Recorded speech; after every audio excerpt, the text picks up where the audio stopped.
Yeah, good afternoon, friends. We have Dr. Sri Hari Prakash Onward. He's the president of Sri Padamvat Singhania University, Jaipur. Pleasure and happy to have you, sir.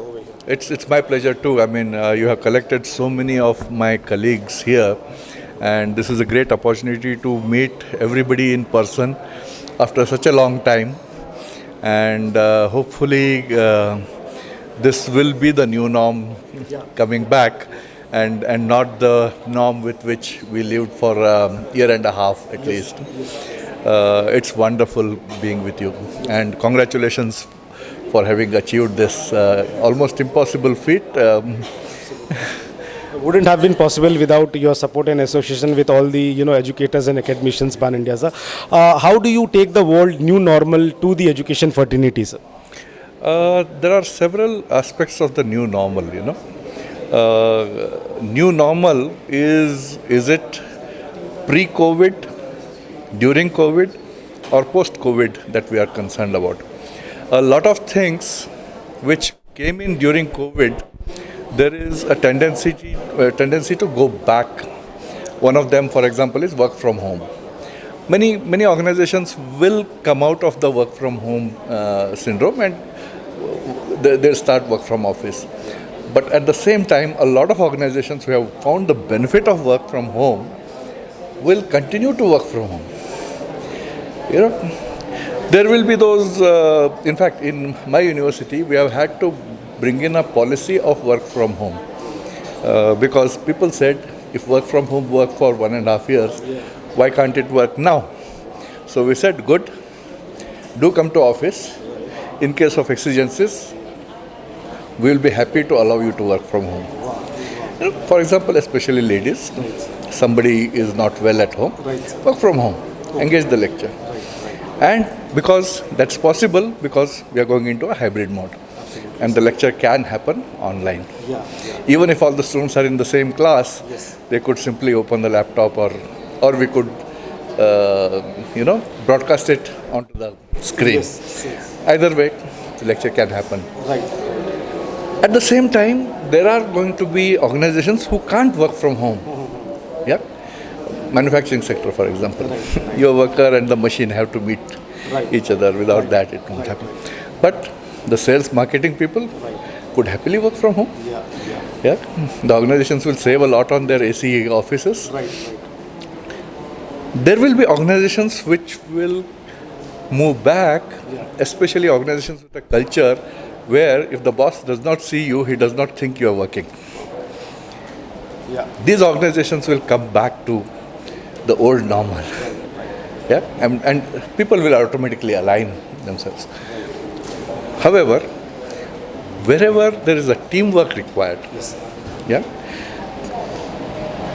if the team is comfortable online, they will continue to work online. The new normal, which had already happened, is the gig economy. Experts of different types coming together, taking up a project, doing it, and then the gig is disintegrated. And each individual could be probably a part of multiple gigs, working on multiple projects, and sharing time and everything. This will prosper in the new normal. And it's already there. And these people, the employers are happy with that. The so-called employees are also happy with that kind of an arrangement. And this gig economy will really prosper. That will be a new normal. In academics, of course, I'm sure we will have to work hybrid. We will have to allow work from home as well as study from home. Because there are going to be those exigencies which ended up in a negative impact on our education.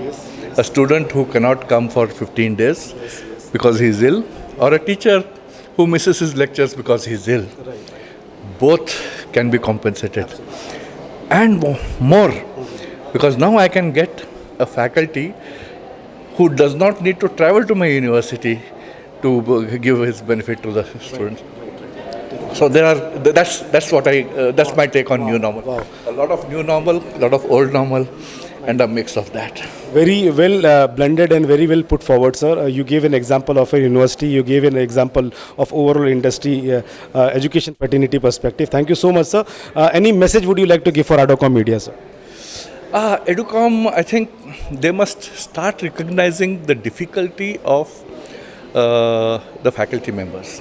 You know, bring in AI in this thing, because today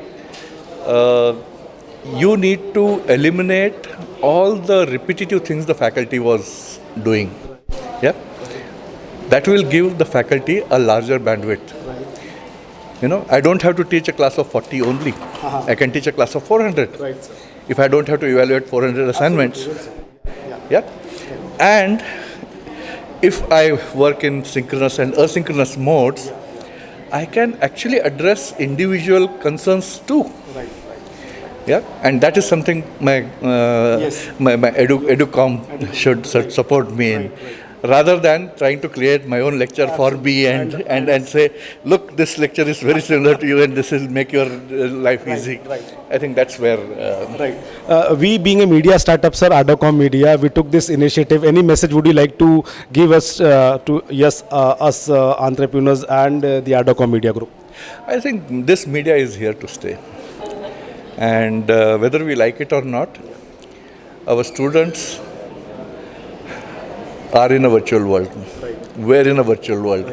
Yeah, and we have been, the gray hairs have been following them. Yeah, the first virtual world presence happened with Hotmail. Yes. Yeah, that time we were the youngsters, so we adopted very quickly. All of us had Hotmail accounts and we could send emails, and our teachers were saying, I don't know what these fellows are doing all the time sitting on the computer waiting that somebody else will reply. Yeah, in the morning you check the mail, afternoon you check the mail. That excitement was there. Great. And while students went on Facebook, by the time we went on Facebook, they moved to WhatsApp. When we went to WhatsApp, they moved to Instagram. This is how the technology They will find their own privacy. Yeah, but we really need to be where our students are if we want to educate them. Absolutely.